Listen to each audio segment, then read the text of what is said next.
Until Dawn тоглоомын үнэн шүтэн бишрэгчдэд гайхалтай цаг үе тохиогод байна. Учир нь 2025 оны 4-р сарын 25-наас Монголын бүх кинотеатруудаар нээлттэй хийх гэж буй Until Dawn киноно тоглоом болон аимшиг киноны шүтэн бишрэгчдийн хувьд маш том хүлээлтийг үүсгэж байгаа билээ. Тэгвэл энэхүү кино маань анх 2015 онд гарч байсан интерактив survival horror төрлийн тоглоом болох ижил нэртэй Until Dawn тоглоом дээр тулгуурлан бүтээгдэж байгаа юм.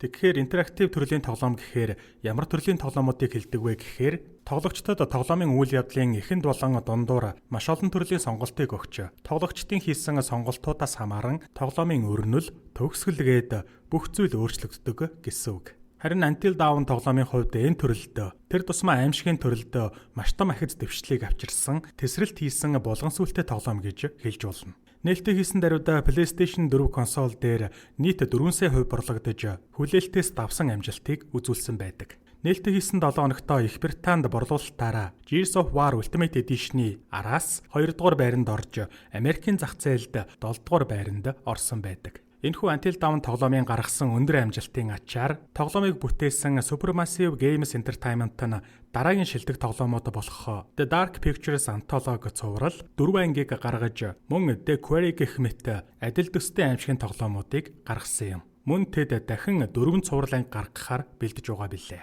Дээр дурдсанчлан интерактив төрлийн тоглоом болохоор тоглогчийн сонголтоос шалтгаалсан үндсэн 3 төгсгөлтэй байдаг. Нэгдэх нь бүх дөрүүд эсэн мэнд шөнийг давна. Meat Brain, Mr. Muscle Brawn, Matt the Incredible Sulk. What's in the line, Sam? I've seen what's down there, and I'd give anything to unsee it.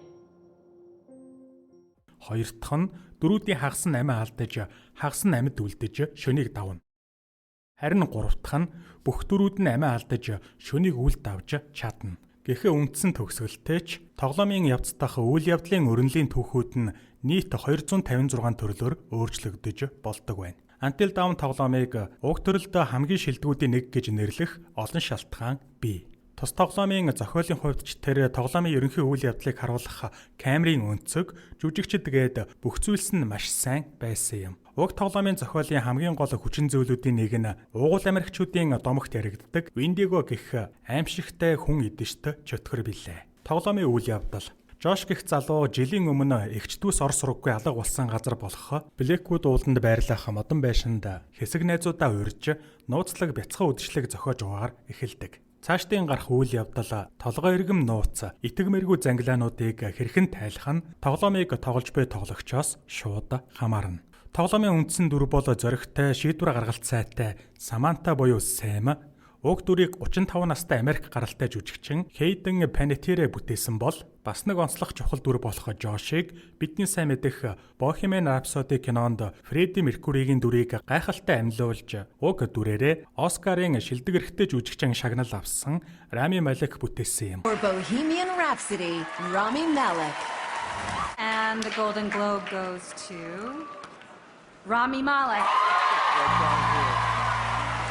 Rami Malek, ladies and gentlemen! Тэгвэл удахгүй 4 сарын 25-наас Монголын бүх кинотеатруудаар нээлттэй их гэж байгаа Until Dawn киноны үйл явдал тоглоомынхоо зохиолтой хэр уялдаатай өрнөх бол гэдэг нь үнэхээр сонирхолтой. Тоглоом нээлттэй хийснээс хойш яг 10 жилийн дараа Until Dawn гэх уг тоглоомоос санаа авсан ижил нэрт Until Dawn кино энэ оны ихээр трейлерээ цацаж аимшигын кино сонирхогчид болон уг тоглоомын шүтэн бишрэгчдийг баярлуулсан үйл явдал болсон.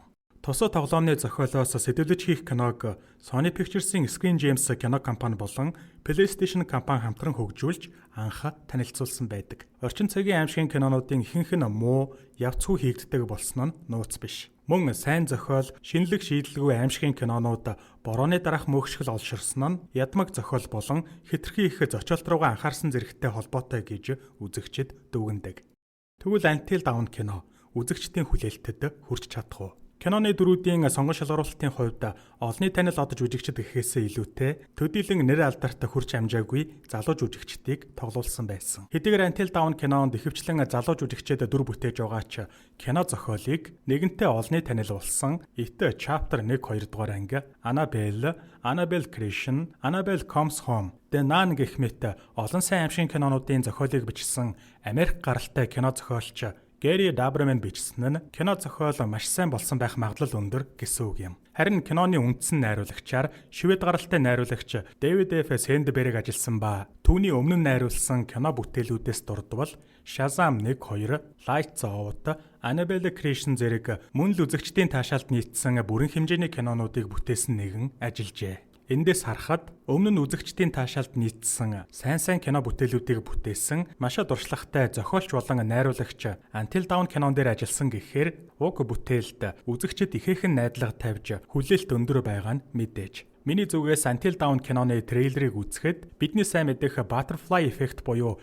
эрвээхэн нөлөө киног санагдуулсан үйл явдал өнгө төрхө харагдсан. Үйл явдлын хувьд Мелани гэх охин 5 найзын хамтаар эгчийгээ хайж нэгэн нууцлаг газарт байх байшинд ирсэн цагаас хойш хачирхалтай явдлууд хөвөрч бүгд ямар нэгэн занга хачин гаж амтад алуурчдад хөнөөлгөж амиа алдацгаана.